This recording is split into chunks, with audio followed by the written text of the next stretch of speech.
Hello everybody, this is Mr. Olson. I'm here to try to help everybody that wasn't able to be in school complete their name tag project. And in this project we're going to be making a name tag that you can put on anything that you own, like a piece of luggage or maybe a gym bag or something like that.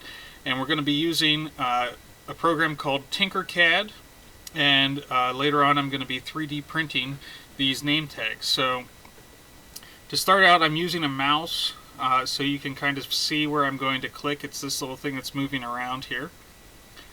So the first step in making the name tag is to go to the tinkercad app, click on it, and the first time you click on it you're going to be asked for a class code and a username. And if you would like that, you should email me, and I will send that right over as soon as I see the email. So, to start out, we're going to create a new design.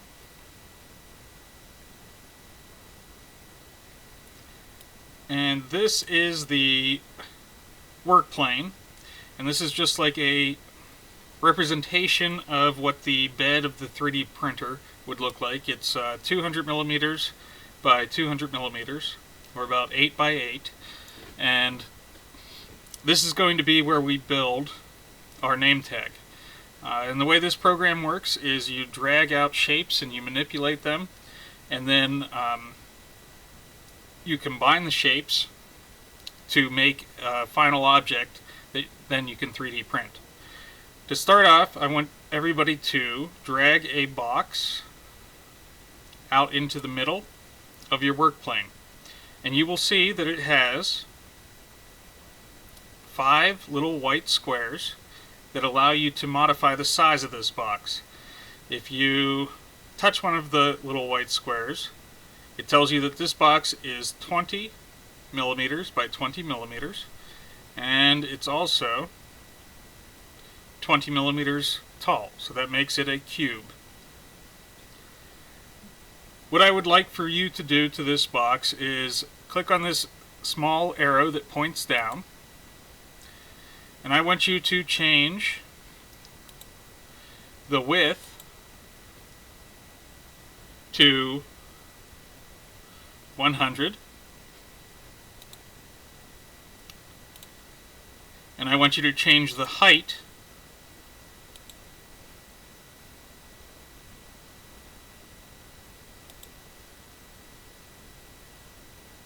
to 3.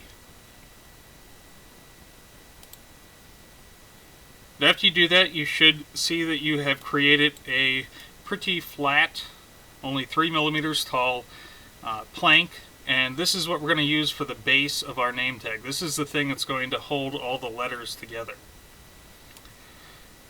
In this program as well, you have like positive shapes and negative shapes. The negative shapes you can tell are negative because they have like this diagonal gray lines that go across it, and this is supposed to represent a hole or a shape that is not there. To show you an example, I'm going to click and drag out a cylinder, and we're going to use this cylinder, this negative cylinder, we're going to use that to create a hole that has a 5 millimeter diameter. To change the size of this, instead of clicking this down arrow this time, I'm going to just tap on one of these squares, specifically the lower right square, and I'm going to change these 20s to 5s. 5. You see that it got kind of flat there. I made that 5 millimeters thick.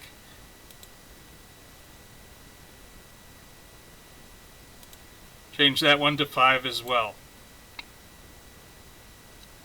I'm going to zoom in a little bit so I can see what's going on. You can see that this is now a circle that has a 5 millimeter diameter. Each one of these little tiny squares inside of the slightly darker squares represents 1 millimeter. And what I'm going to do now is I'm going to move this by tapping and dragging. I'm going to move that to, oopsie. If you ever make a mistake, like I just did, it's a lot easier to undo by clicking the undo button than it is to try to adjust that mistake.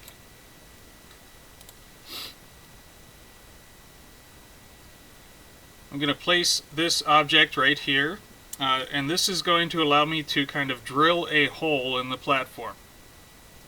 The way that you can combine shapes is by selecting both shapes that you'd like to combine.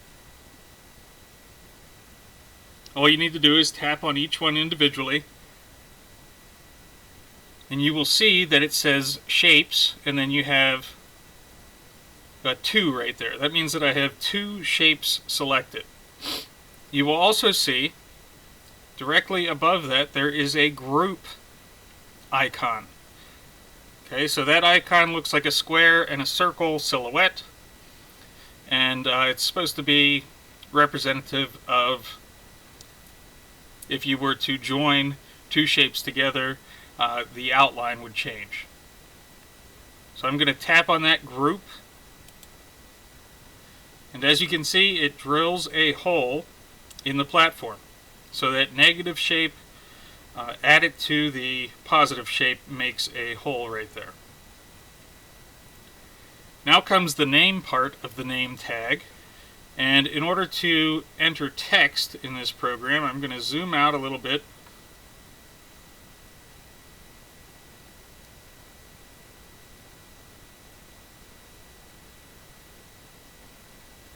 And I'm going to change this area that says basic shapes.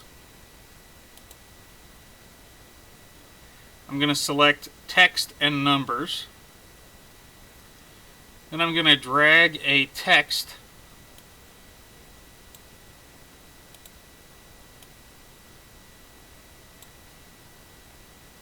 try it with my finger. Okay, it works with the finger. And I'm going to drag the text out into my work plane. This text by default is 10 millimeters tall and looks like 74.06 millimeters wide. I'm going to change this text to say my name. So in my case, it is going to be Mr. Olson.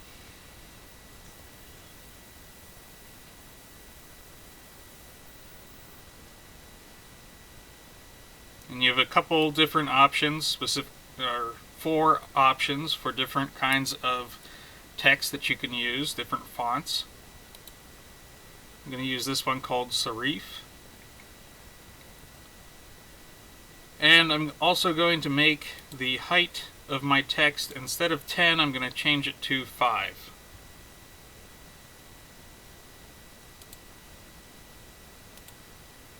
That will make it half as tall.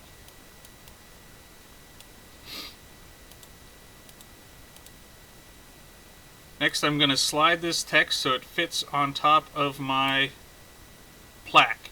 And you can see that it's a little bit too large. So what I'm going to need to do is shrink this down. And to do that, I can grab onto one of these little white squares on the corners and modify the height and the width of these letters. Like that, and just line up my name so nothing is hanging off the edge. Take a look, make sure everything looks okay, and if it does, I'm going to join these two together the same way we joined the hole, or the negative shape, with the plaque. So I'm going to select the letters, and I'm also going to select the plaque.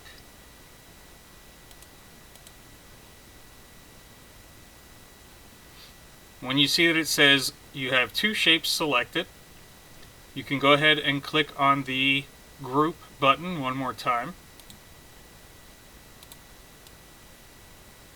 And what that does is kind of lock everything together. It almost like welds it together. So this is my completed name tag. This is ready for the 3D printer. The last thing that you need to do is to export it. The export option is in the upper right corner.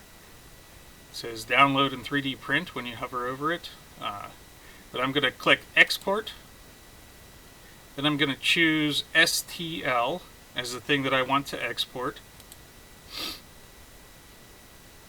And I'm going to choose mail as the way to send it. And it has some kind of crazy name here. These are just automatically generated by the tinkercad program. But the person you want to send it to is me, and my email address is eolson@k12.wv.us. And as long as you're sending it from your iPad, it will tell me who it's from, and I'll be able to give you credit for doing it. And all you have to do to send it is tap this blue circle with the white arrow in the center of it. Tap that once. It'll make a little whooshy sound when you send it. And I will receive your submission via email, and then I'll be able to put it onto the 3D printer and print it out. So, thank you for your attention. Please email me if you need help. My email address is eolson@k12.wv.us. Anyway, thank you for your attention. Good luck. Thanks.